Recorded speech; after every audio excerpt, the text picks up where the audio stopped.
ان وعد اللہ حق فلا تغرنکم الحیاۃ الدنیا ولا یغرنکم باللہ الغرور ان الشیطان لکم عدو فاتخذوه عدوا انما یدعو حزبہ لیکونوا من اصحاب السعیر۔ اے لوگو، اللہ رب العالمین کا وعدہ برحق ہے، کہیں یہ دنیا کی زندگی تمہیں دھوکے میں نہ ڈال دے اور شیطان کہیں تمہیں دھوکے میں نہ ڈال دے۔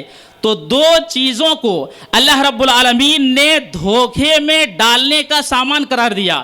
ایک تو یہ ہے کہ یہ دنیا کہیں ہمیں دھوکے میں نہ ڈال دے، اور دوسری چیز یہ ہے کہ شیطان ہمارا دشمن ہے، یہ شیطان بھی ہمیں دھوکے میں ڈالتا ہے۔ اللہ رب العالمین نے فرمایا کہ وہ تمہارا دشمن ہے، لہٰذا تم اسے اپنا دشمن ہی سمجھو۔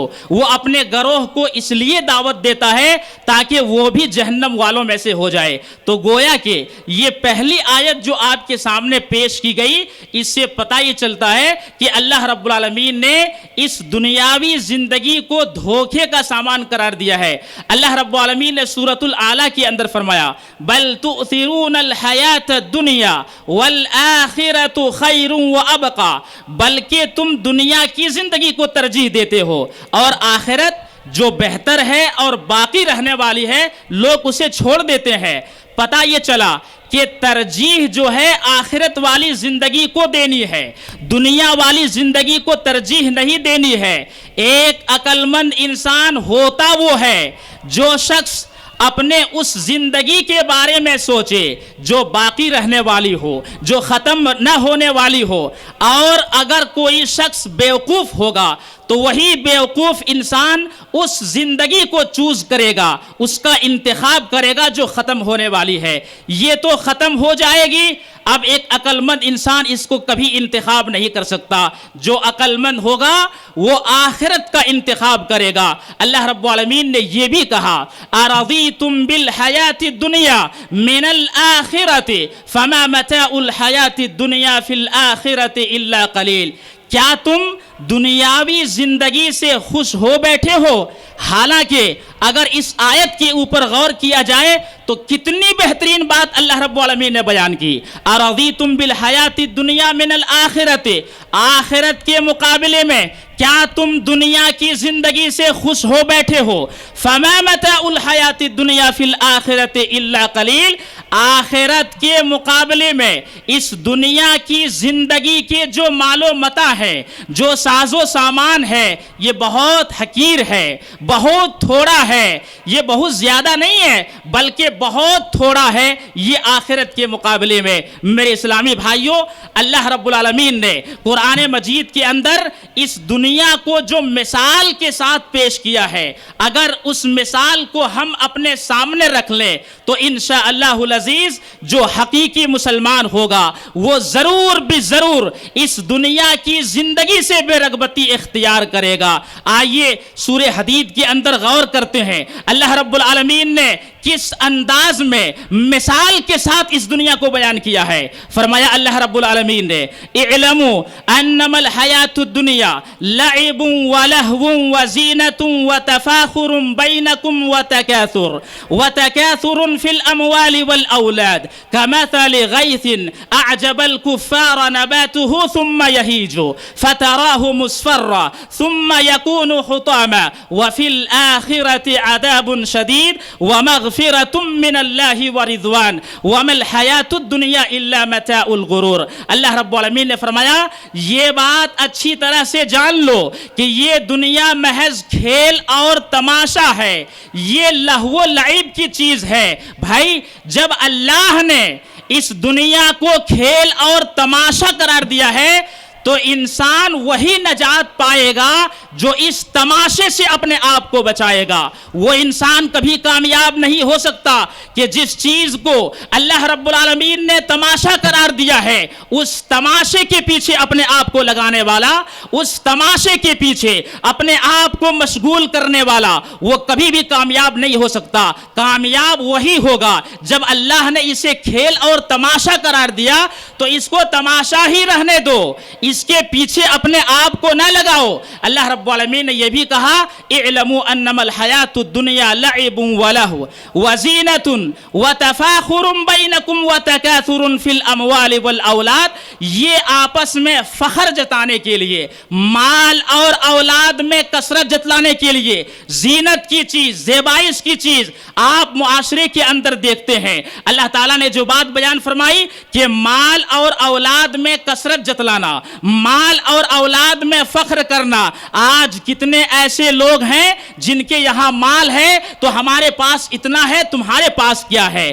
اگر کسی شخص کو ہونہار اولاد مل گئی ہے تو اس ہونہار اولاد پر وہ فخر کرتا ہے، میرا بیٹا یہ ہے، میری بیٹی یہ کر رہی ہے، اور اس طرح سے آپس میں ایک دوسرے پر فخر جتاتے ہیں۔ تو مال میں بھی، اولاد میں بھی، دنیا کی زندگی میں لوگ ایک دوسرے پر کثرت جتاتے ہیں، فخر جتاتے ہیں۔ اب اتنی بات بیان کرنے کے بعد اللہ تعالیٰ نے کہا کَمَثَلِ غَيْثٍ أَعْجَبَ الْكُفَّارَ نَبَاتُهُ، ارے اس دنیا کی مثال ویسے ہی ہے جیسے غیث کی طرح۔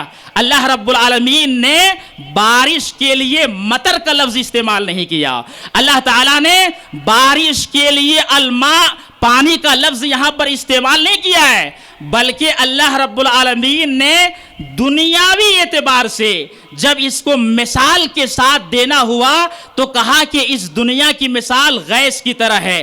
پوری ذمہ داری کے ساتھ آپ کے سامنے یہ بات عرض کر رہا ہوں کہ غیث کس کو کہتے ہیں۔ آئیے جانتے ہیں کہ غیث کس کو کہتے ہیں۔ غیث اس بارش کو کہتے ہیں جو نا امیدی کے بعد برسے۔ مثال کے طور پر قحط سالی آ گئی ہو اور قحط سالی آنے کی وجہ سے روئے زمین پر جہاں قحط سالی آئی ہوئی ہے وہاں کوئی ہریالی نہ ہو، انسان کی امیدیں ختم ہو چکی ہوں کہ پتہ نہیں کب بارش ہوگی اور ہریالی آئے گی، تو ایک طرح سے امید ختم ہو جاتی ہے۔ اس کے بعد جو بارش آتی ہے قحط سالی کے بعد اسے غیث کہتے ہیں۔ آپ کو اگر دلیل چاہیے تو آپ نماز استسقاء، یعنی بارش جب نہ ہو تو ایک نماز پڑھتے ہیں جس کو نماز استسقاء کہتے ہیں۔ نماز استسقاء میں اللہ کے نبی صلی اللہ علیہ وسلم نے جو دعا بتائی ہے اس دعا کے اوپر غور کر لیجئے۔ دعا کرتے ہیں اللہم اغثنا، اللہم اغثنا، اللہم اغثنا، وہاں پر غیث لفظ کا استعمال کرنا یہ اس بات کے اوپر دلالت کرتا ہے کہ دراصل غیث کہتے ہیں اس بارش کو جو نا امیدی کے بعد برسے۔ تو دیکھیے اللہ تعالیٰ نے قرآن مجید کے اندر اس دنیا سے بے رغبتی اختیار کرنے کے لیے کہا کہ اس دنیا کی مثال غیث کی طرح ہے، یعنی اس بارش کی طرح جو نا امیدی کے بعد برسے۔ اب جب نا امیدی کے بعد برسات ہوگی تو کیا ہوگا؟ زمینیں سوکھ چکی تھی، بارش آئی اور بارش آنے کے بعد کھیتیاں لہلہانے لگی، تو کھیتیاں لہلہانے کے بعد کسان کو بڑا اچھا لگنے لگا۔ کسان ایک دم پھولے نہیں سما رہا ہے کہ چاروں طرف ہریالی آ گئی ہے، اب بہت زیادہ کھیتی ہوگی۔ اعجب الکفار نباتہ، کفار یہاں پہ کسان کو کہتے ہیں کہ اس بارش کے بعد کسان کو بڑا اچھا لگنے لگا۔ اعجب الکفار نباتہ، لیکن پھر کیا ہوا؟ ثم یہیج، پھر وہ سوکھ گئے، فتراہ مصفرہ، پھر تم اسے زرد ہوتے ہوئے دیکھتے ہو، پھر وہ کٹی ہوئی کھیتی کی طرح ہو گئی۔ تو میرے بھائیوں یہ آیت مثال کے ساتھ اللہ رب العالمین نے بتائی کہ اس دنیاوی زندگی کی مثال ویسے ہی ہے۔ چند دنوں کے لیے آپ کو بہت اچھا لگے گا، بہت رنگینیاں ہے یہاں پہ، اور تھوڑے دنوں کے بعد وہ ساری چیزیں ختم ہو جائیں گی، وہ ساری چیزیں مٹ جائیں گی، یہ فنا ہونے والی ہے۔ یہی اللہ رب العالمین اس آیت کے اندر بتانا چاہتے ہیں۔ میں سمجھتا ہوں میرے وقت کے حساب سے اتنی ساری آیتیں کافی ہیں۔ اب آئیے چلتے ہیں کہ دنیا سے بے رغبتی کے لیے اگر آخرت میں نجات چاہیے، اللہ کی عبادت کرو، اللہ کی عبادت کے ساتھ ساتھ آپ کو دنیا اتنا ہی لینا ہے جتنا کہ آپ اس میں مشغول ہو کر کے اللہ کے ذکر سے آپ غافل نہ ہو جائیں۔ نبی اکرم صلی اللہ علیہ وسلم نے اس کی بے رغبتی کے لیے جتنی ساری احادیث بیان کی ہیں چند احادیث آپ کے سامنے پیش کرتا ہوں. اس سلسلے میں پہلی حدیث کریمہ ملاحظہ ہو. عن عبداللہ ابن عمر رضی اللہ عنہما قال اخذ رسول اللہ صلی اللہ علیہ وسلم بمنکبی فقال کن فی الدنیا کأنک غریب او عابر سبیل وکان ابن عمر یقول اذا امسیت فلا تنتظر الصباح واذا اصبحت فلا تنتظر المساء وخذ من صحتك لسقمك ومن حیاتك لموتك رواہ البخاری فی کتاب الرقاق. یہ صحیح بخاری شریف کتاب الرقاق کی حدیث ہے. حضرت عبداللہ ابن عمر رضی اللہ عنہما کہتے ہیں اللہ کے نبی صلی اللہ علیہ وسلم نے میرے کندھے کو پکڑا اور کہا دنیا میں تم ایسے رہو جیسے اجنبی ہو یا راستے میں چلنے والے مسافر کی طرح. اللہ اکبر. اللہ کے نبی صلی اللہ علیہ وسلم کی صفت ہے کہ آپ جوامع الکلم ہیں. آپ کی باتیں مختصر لیکن اس کا مفہوم بہت بڑا ہے. آپ اس حدیث کریمہ کے اندر دیکھیں اللہ کے نبی صلی اللہ علیہ وسلم نے فرمایا دنیا میں ایسے رہو جیسے تمہیں کوئی پہچانتا نہ ہو یا راستے میں چلنے والے مسافر کی طرح. اب یہاں پر ایک دنیاوی مثال دوں گا, بات آپ کے سمجھ میں آ جائے گی. اللہ کے نبی صلی اللہ علیہ وسلم نے مسافر کی طرح سفر کرنے والے کی طرح دنیا میں رہنے کے لیے کیوں کہا؟ آپ باگل کوٹ سے جہاں آپ شہر میں رہتے ہیں مثال کے طور پر باگل کوٹ سے آپ کو بنگلور جانا ہو, چاہے آپ بائی روڈ جائیں چاہے آپ بائی کار جائیں یا بائی ٹرین جائیں تو سفر کے دوران بہت ساری قیمتی چیزیں آپ کے سامنے آتی ہیں. بڑی بڑی بلڈنگیں آتی ہیں, بڑے بڑے پلاٹس آتے ہیں اور ہریالی کھیتیاں ساری چیزیں آتی ہیں. لیکن یاد رکھیے ایک سفر کرنے والے کی نظروں میں ان چیزوں سے جو سفر کے دوران آتی ہیں قلبی تعلق نہیں ہوتا ہے, بلکہ ایک سفر کرنے والے کا اصل مقصد فائنل ڈیسٹینیشن بنگلور پہنچنا ہے. بھائی اللہ کے نبی صلی اللہ علیہ وسلم تو یہی بتانا چاہتے ہیں کہ یہ دنیا تمہارے لیے ویسے ہی ہے جیسے ایک مسافر کی طرح. آپ کو اللہ کی عبادت کرتے ہوئے اپنے عقیدے کی اصلاح کرتے ہوئے آپ کو یہاں سے گزرنا ہے, یہاں کے چیزوں سے آپ کو دل نہیں لگانا ہے. آپ کا قلبی تعلق یہاں کے چیزوں سے نہیں ہونا چاہیے ورنہ اس کے چکر میں پڑو گے. بڑے بڑے لوگ اس میں برباد ہو چکے ہیں. تو اللہ کے نبی صلی اللہ علیہ وسلم نے کہا کہ ایسے رہو جیسے تمہیں کوئی پہچانتا نہ ہو یا اسی طرح سے جیسے ایک تم مسافر کی حیثیت سے ہو. عبداللہ ابن عمر رضی اللہ عنہما کہتے تھے صبح کر لو شام کا انتظار نہیں کرنا اور جب شام کرو تو صبح کا انتظار نہ کرو. اللہ کی قسم ہم نے بہت سارے لوگوں کو دیکھا ہے اور اپنی آنکھوں سے دیکھا ہے.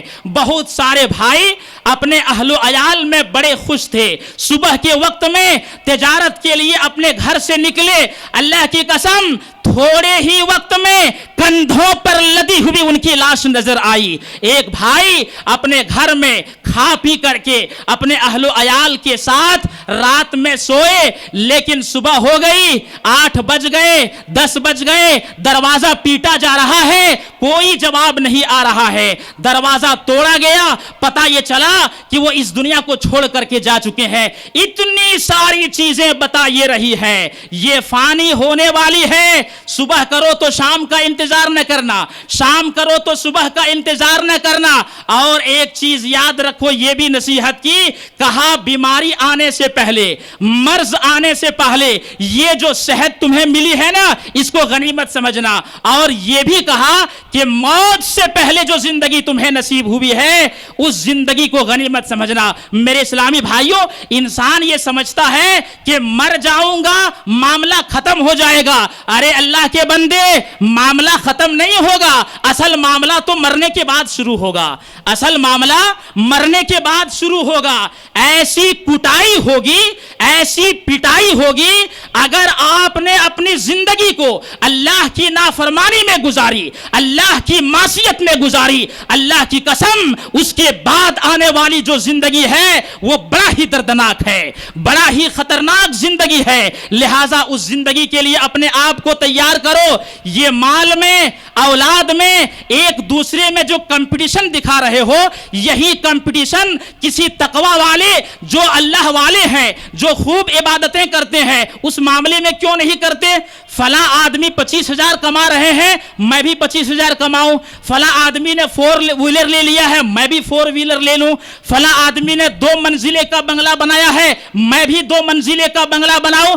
آپ دنیاوی اعتبار سے کمپٹیشن کرتے ہیں نا. آپ کے معاشرے میں ایک شخص ایسا ہوتا ہے، کئی لوگ ایسے ہوتے ہیں جن کی فجر کی نماز کبھی نہیں چھوٹتی ہے، تہجد کی نماز کبھی نہیں چھوٹتی ہے، وہ ہر خیر کے کام میں آگے رہتے ہیں، وہ اللہ والے ہوتے ہیں. ان کو دیکھ کر کے اپنا کمپٹیشن کیوں نہیں کرتے کہ وہ بھی اللہ کی اتنی عبادت کر رہے ہیں، کاش ہم بھی اتنی عبادت کرتے. یہ کمپٹیشن ہونا چاہیے. جہاں کمپٹیشن ہونا چاہیے وہاں ہم کمپٹیشن نہیں کرتے ہیں، اور جہاں کمپٹیشن نہیں ہونا چاہیے وہاں اپنا کمپٹیشن دکھاتے ہیں. یہ کیا ہے؟ آج سے 1450 سال پہلے امام کائنات جناب محمد الرسول اللہ صلی اللہ علیہ وسلم نے جو پیشن گوئی بیان کی تھی، آج ہم اپنی آنکھوں سے دیکھ رہے ہیں. اس پیشن گوئی کو اپنی آنکھوں سے پوری ہوتے ہوئے دیکھ رہے ہیں. آئیے حدیث کریمہ آپ کے سامنے پیش کرتا ہوں تو معلوم پڑے گا کہ اس دنیا کی زندگی کے تعلق سے ہمارے اور آپ کے پیارے نبی جناب محمد الرسول اللہ صلی اللہ علیہ وسلم نے کیا پیشن گوئی فرمائی تھی. حدیث کریمہ دیکھیں. ان عمرو بن عوف وهو حلیف لبنی عامر بن لوی کان شہید بدرا مع رسول اللہ صلی اللہ علیہ وسلم بعث ابا عبیدة بن الجراح الى البحرین یأتی بجزیتها وکان رسول اللہ صلی اللہ علیہ وسلم هو صالح اہل البحرین وامر علیہم العلا بن الحضرمیہ فقدم ابو عبیدہ بمال من البحرین فسمعت الانصار فوافته صلاة الصبح مع رسول اللہ صلی اللہ علیہ وسلم فلما انصرف تعرضوا له فتبسم رسول اللہ صلی اللہ علیہ وسلم حين رآهم قال أظنكم سمعتم بقدوم أبي عبيدة وأنه جاء بشيء قالوا أجل يا رسول الله قال فوالله ما الفقر أخشى عليكم ولكن أخشى عليكم أن تبسط عليكم الدنيا كما بسطت على من كان قبلكم فتنافسوها كما تنافسوها وتلهيكم كما ألهتهم. رواه البخاری فی کتاب الرقاق. یہ صحیح بخاری شریف کتاب الرقاق کی حدیث ہے. عمرو بن عوف اللہ کے نبی صلی اللہ علیہ وسلم کے ایک صحابی، بنی عامر بن لوئی کے حلیف اور غزوہ بدر میں شریک ہیں. وہ روایت کر رہے ہیں کہ اللہ کے نبی صلی اللہ علیہ وسلم نے امین الامہ حضرت ابو عبیدہ بن جراح رضی اللہ تعالی عنہ کو بحرین ٹیکس وصول کرنے کے لیے بھیجا. بحرین ٹیکس وصول کرنے کے لیے بھیجا اور بحرین سے مصالحت ہو گئی تھی. علا بن حضرمی کو وہاں کا امیر بنایا گیا تھا. اب ابو عبیدہ بن جراح رضی اللہ تعالیٰ عنہ گئے، ٹیکس وصول کر کے مدینہ منورہ آ گئے. تو انصاری لوگوں کو پتہ چلا کہ ابو عبیدہ بن جراح رضی اللہ تعالیٰ عنہ ٹیکس وصول کر کے آ چکے ہیں. جیسے ہی اللہ کے نبی صلی اللہ علیہ وسلم نے فجر کی نماز پڑھی اور آپ جانے لگے تو انصاری صحابہ کرام نے چاروں طرف سے آپ کو گھیر لیا. آپ صلی اللہ علیہ وسلم نے یہ منظر دیکھا. فتبسم رسول اللہ صلی اللہ علیہ وسلم حین رآہم. انہیں دیکھ کر کے آپ مسکرا گئے. پیارے رسول صلی اللہ علیہ وسلم کی صفت یہ بھی تھی، آپ باہر سے آنے والے لوگ جو ہیں کس حالت میں آ رہے ہیں. کچھ لوگ ایسے ہوتے ہیں جو نفسیات کو دیکھ کر کے بھی پہچانتے کہ بھائی یہ آدمی کس چیز کے لیے آئے ہوئے ہیں. تو اللہ کے نبی صلی اللہ علیہ وسلم چہرہ بھی پڑھتے تھے. بتانے کا مقصد یہ ہے. تو جیسے ہی چاروں طرف سے گھیر لیے آپ مسکرا دیے دیکھ کر کے. کہا اظنکم سمعتم بقدوم ابی عبیدہ وانہ جاء بشیء. میرا خیال یہ ہے کہ شاید تم لوگوں کو پتہ چل چکا ہے کہ ابو عبیدہ بن جراح رضی اللہ تعالی عنہ بحرین سے ٹیکس وصول کر کے آ چکے ہیں. قالوا اجل یا رسول اللہ. کہا اللہ کے نبی صلی اللہ علیہ وسلم بات تو ایسی ہی ہے، بات ایسی ہی ہے. آپ نے کہا فَأَبْصِرُوا، تم لوگوں نے جو امید رکھی ہے تو وہ چیز تمہیں خوش کر دے گی۔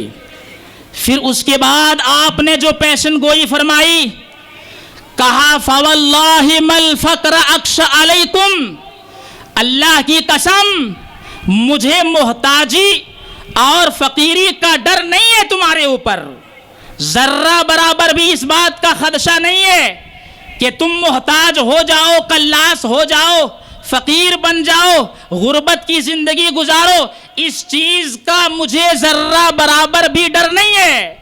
وَلَكِنْ أَخْشَىٰ عَلَيْكُمْ أَن تُبْسَطَ عَلَيْكُمُ الدُّنْيَا، لیکن مجھے سب سے زیادہ اس بات کا ڈر ہے کہ یہ دنیا تمہارے اوپر کہیں کشادہ نہ کر دی جائے، جیسے پہلے لوگوں کے اوپر کشادہ کر دی گئی تھی، پھر یہ دنیا تم کو کہیں ویسے ہی دھوکے میں نہ ڈال دے جیسے ان لوگوں کو ڈال دیا تھا اور وہ غافل ہو گئے تھے، اور کہیں اس کو حاصل کرنے کے لیے تم آپس میں ویسے ہی کمپٹیشن نہ کرو جیسے ان لوگوں نے کیا تھا۔ میرے بھائیوں، اللہ کے نبی صلی اللہ علیہ وسلم نے آج سے 1450 سال پہلے آپ بتا سکتے ہیں کہ آپ نے پیشن گوئی کر دی ہے کہ یہ دنیا کہیں تم پر کشادہ نہ کر دی جائے، اس بات کا اللہ کے نبی صلی اللہ علیہ وسلم کو سب سے زیادہ اندیشہ ہے، اور آج یہی مسلمان اسی چیز میں لگے ہوئے ہیں، آپس میں ایک دوسرے سے کمپٹیشن کر رہے ہیں، مسابقہ کر رہے ہیں اور ایک دوسرے سے آگے بڑھنے کی کوشش کر رہے ہیں۔ آئیے اس دنیا کی بے رغبتی کے لیے اللہ کے نبی صلی اللہ علیہ وسلم کی یہ حدیث کریمہ بھی آپ اپنے سامنے رکھیں۔ ان ابی سعید الخدری رضی اللہ تعالی عنہ قال قال رسول اللہ صلی اللہ علیہ وسلم الدنيا حلوة خزرة وإن الله مستخلفكم فيها فينظر كيف تعملون فاتقوا الدنيا واتقوا النساء فإن أول فتنة بني إسرائيل كانت في النساء، رواه مسلم في کتاب الرقاق۔ یہ صحیح مسلم شریف کتاب الرقاق کی حدیث حضرت ابو سعید خدری رضی اللہ تعالی عنہ کہتے ہیں، اللہ کے نبی صلی اللہ علیہ وسلم نے فرمایا یہ دنیا سرسبز و شاداب ہے، اللہ تعالیٰ نے تمہیں یہاں پر اس لیے بھیجا ہے تاکہ اللہ تمہارا امتحان لے، اللہ تعالیٰ جانچے، تمہارا امتحان ہو جائے کہ تم عمل کیسے کرتے ہو۔ پھر کہا کہ دنیا سے بچنا اور عورتوں سے بچنا، اس لیے کہ بنی اسرائیل میں سب سے پہلا فتنہ اسی جو ہے عورتوں کا فتنہ تھا۔ تو میرے بھائیوں، آپ صلی اللہ علیہ وسلم نے اس دنیا کو سرسبز و شاداب اور میٹھا قرار دے کر کے کہا کہ اس دنیا سے بچنا اور عورتوں سے بچنا۔ آج کتنے ایسے مسلمان ہیں، ذرا آپ اپنے سینے پر ہاتھ رکھ کر کے اس بات کی گواہی دیں کہ کیا جس طریقے سے آپ دنیا کے لیے حرص اور لالچ کرتے ہیں، کبھی آخرت کی تیاری کے لیے آپ کے اندر وہ شوق آیا؟ کبھی آخرت کی تیاری کے لیے آپ کے اندر ویسی رغبت ہوئی جیسی دنیا کے مال و متاع کو حاصل کرنے کے لیے رغبت پیدا ہوئی ہے؟ ارے صحابہ کرام رضوان اللہ علیہم اجمعین کی زندگی کو اٹھا لیجئے۔ لوگ تو کہتے ہیں کہ صحابہ کرام رضوان اللہ علیہم اجمعین جو ہے غریب تھے، آپ کا مطالعہ غلط ہے۔ آپ جب سیرت پڑھیں گے صحابہ کرام کا، معلوم پڑے گا کہ صحابہ کرام میں کروڑ پتی لوگ بھی تھے، وہاں پر لکھ پتی لوگ بھی تھے، ان کے پاس بھی مال تھا، ان کے پاس بھی دولت تھی، لیکن اللہ کی قسم کوئی یہ نہیں دکھا سکتا ہے کہ فجر کی نماز میں یا کسی بھی نماز میں جماعت کے ساتھ انہوں نے نماز کو چھوڑی ہو۔ کوئی آدمی اس بات کو ثابت نہیں کر سکتا ہے۔ یہاں میں مثال دینا چاہتا ہوں، حضرت عثمان غنی رضی اللہ تعالی عنہ کو کون نہیں جانتا ہے؟ عثمان غنی رضی اللہ تعالی عنہ کتنے بڑے مالدار ہیں، اس کا اندازہ لگائیے۔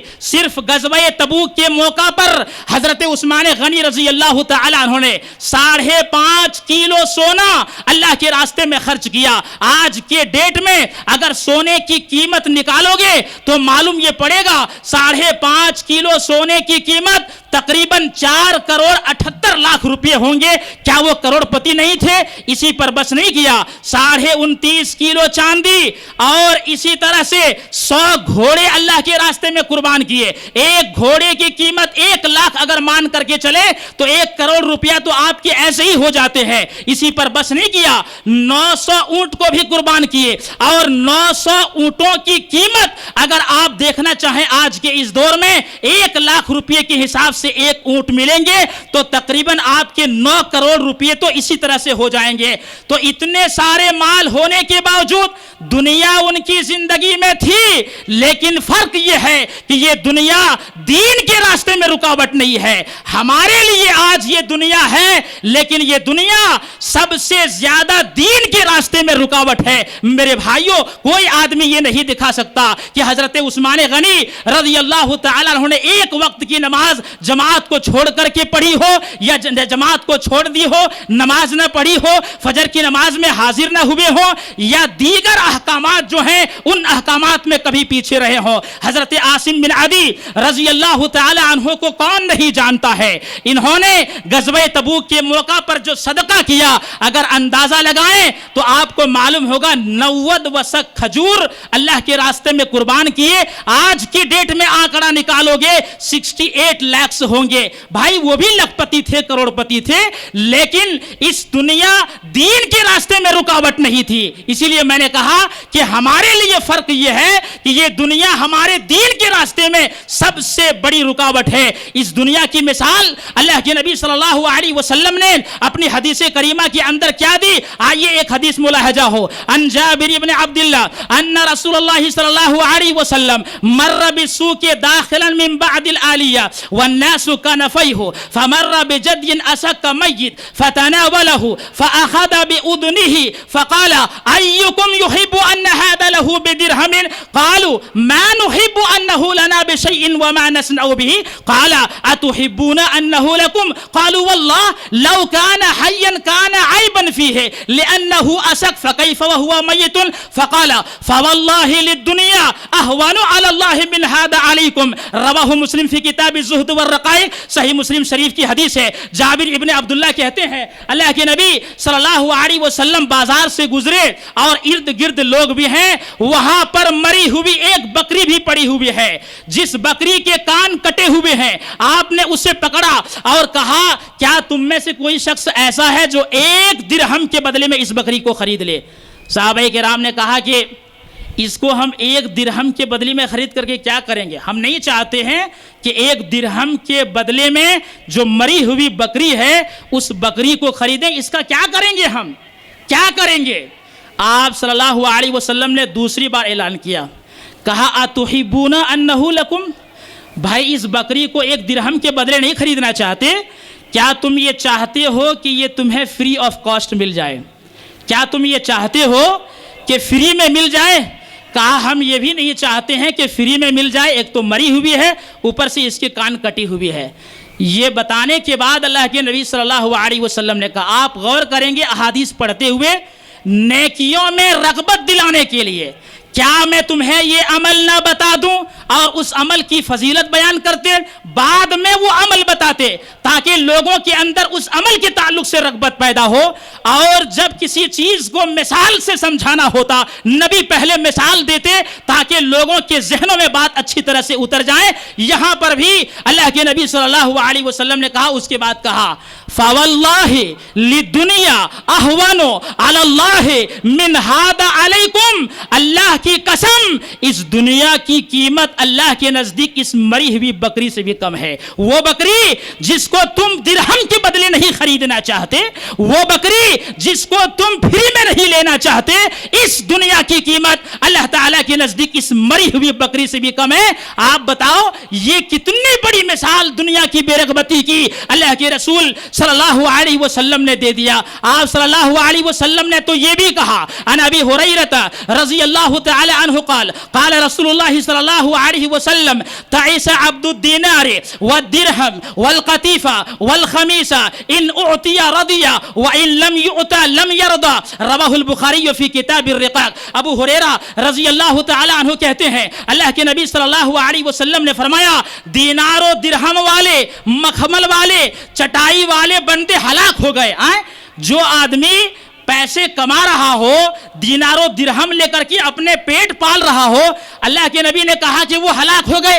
ایسا کیسے ہو سکتا ہے؟ بھائی مال کا ایک پہلو یہ بھی ہے، اللہ کے راستے میں خرچ کیا جائے، اپنی ضروریات کو پورے کیے جائیں۔ اہل علم کہتے ہیں یہاں پر یہ چیز مراد نہیں ہے، بلکہ یہاں پر یہ چیز مراد ہے کہ کوئی آدمی صرف مال کو مال مال مال، دولت دولت دولت، پلاٹ پلاٹ پلاٹ، جائیداد جائیداد جائیداد، بس ان تمام چیزوں کے پیچھے پڑ کر کے وہ اپنی آخرت کو برباد کر دے۔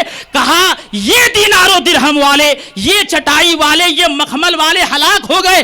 ان اعطی رضی وان لم یعط لم یرضى، اگر انہیں دیا جائے تو خوش اور نہ دیا جائے تو ناراض۔ پیسہ ہو تو سینہ بڑا چوڑا، لیکن پیسہ نہ ہو تو سینہ ایک دم سکڑ جائے، چہرے پر مسکراہٹ کے بجائے انسان کے چہرے پر اداسی چھا جائے، یہ چیز نہیں ہونی چاہیے۔ آپ توحید والے ہیں، اللہ رب العالمین نے آپ کو اس دنیا کے اندر لینڈ کیا ہے، اللہ کی نظر برابر آپ کے اوپر ہے۔ آپ کا مقصد آخرت کو حاصل کرنا ہے، آپ کا مقصد دنیا کے پیچھے پڑ کر کے اپنی آخرت کو برباد نہیں کرنا ہے۔ میرے اسلامی بھائیوں، آئیے ایک حدیث کریمہ اور بھی آپ کے سامنے پیش کروں۔ یہ سنن ابن ماجہ کتاب الزہد کی روایت، اللہ کے نبی صلی اللہ علیہ وسلم فرماتے ہیں من کانت الدنیا ہمہ فرق اللہ علیہ امرہ وجعل فقرہ بین عینیہ ولم یأتہ من الدنیا الا ما کتب لہ ومن کانت الآخرۃ نیتہ جمع اللہ لہ امرہ وجعل غناہ فی قلبی واتته الدنیا وہی راغمۃ۔ ابن ماجہ کتاب الزہد کی روایت، نبی اکرم صلی اللہ علیہ وسلم فرماتے ہیں جس کا مقصد جس کی نیت دنیا حاصل کرنا ہو، فرق اللہ علیہ امرہ، اللہ اس کے سارے معاملات کو بکھیر دیتا ہے۔ آپ نے نہیں دیکھا دنیا کے چاہنے والے، ابھی ایک پرابلم سالو نہیں ہوگا، دوسرا پرابلم آ جائے گا، تیسرا پرابلم آ جائے گا، بھائی معاملات بالکل الجھے ہوئے ہیں، وہ پرابلم در پرابلم میں پھنستا چلا جا رہا ہے۔ اللہ کے نبی صلی اللہ علیہ وسلم فرماتے ہیں یہ نتیجہ ہے کس چیز کا؟ جو دنیا کو حاصل کرتا ہے، فرق اللہ علیہ امرہ، اور کہا وجعل فقرہ بین عینیہ، ان کی نظروں میں اللہ محتاجی کو ڈال دیتا ہے، وہ کمائے گا لیکن کبھی اس کا پیٹ نہیں بھرے گا، کبھی اس کا پیٹ نہیں بھرے گا، کیونکہ ان کی نظروں میں اللہ نے محتاجگی کو ڈال دیا۔ اور کہا کہ وَلَمْ يَأْتِهِ مِنَ الدُّنْيَا إِلَّا مَا كُتِبَ لَهُ، بھائی دنیا تو اتنی ملے گی جتنا لکھ دیا گیا ہے، لیکن ایک بندہ ایسا ہے جو آخرت حاصل کرنا چاہتا ہے، جس کا مقصد آخرت ہے، اس کے لیے کیا ہوتا ہے؟ کہا وَمَنْ كَانَتِ الْآخِرَةُ نِيَّتَهُ جمع اللہ لہ امرہ، جس کا مقصد آخرت حاصل کرنا ہو اللہ اس کے سارے معاملات کو سمیٹ دیتا ہے۔ اور دوسرا کام یہ ہے وَجَعَلَ غِنَاهُ فِي قَلْبِهِ، اللہ اس کے نظروں میں دل کی مالداری کو ڈال دیتا ہے۔ 100 روپیہ کمائے گا، بڑا سکون سے زندگی گزارے گا، دوسرے لوگ دیکھتے ہوئے رشک کریں گے کہ کیا بھائی کما تو کم رہے لیکن اس کے اندر جتنی زیادہ خوشی ہے ہمارے اندر اتنی زیادہ خوشی نہیں۔ بھائی یہ برکت ہے اس چیز کی کہ ان کی نظروں میں آخرت کو حاصل کرنا ہے۔ اور کہا کہ یہ آدمی جو آخرت حاصل کرنا چاہتا ہے وَأَتَتْهُ الدُّنْيَا وَهِيَ رَاغِمَةٌ، دنیا ذلیل ہو کر کے ایسے آدمی کے پاس آتی ہے، یہ دنیا ذلیل ہو کر کے آتی ہے۔ تو فیصلہ آپ کو کرنا ہے، اگر آخرت میں نجات چاہیے قرآن و سنت کے راستے کو اپناتے ہوئے آخرت کی تیاری میں لگ جاؤ، آپ اپنے مقصد کو نہ بھولیں۔ اگر آپ اپنے مقصد کو بھول گئے، اللہ کی قسم آنے والی زندگی بڑی کٹھین ہوگی، بڑا دردناک معاملہ ہوگا۔ کہیں ایسا نہ ہو کہ آئے تھے اس دنیا کے اندر اپنی آخرت کو بنانے کے لیے، کہیں ایسا نہ ہو کہ یہاں پر رہتے ہوئے اپنی آخرت کو بگاڑ دیں اور جب وہاں جائیں تو عذاب علیم کے شکار ہو جائیں۔ ہم سب کو اللہ تعالیٰ کے دردناک عذاب سے پناہ حاصل کرنی چاہیے۔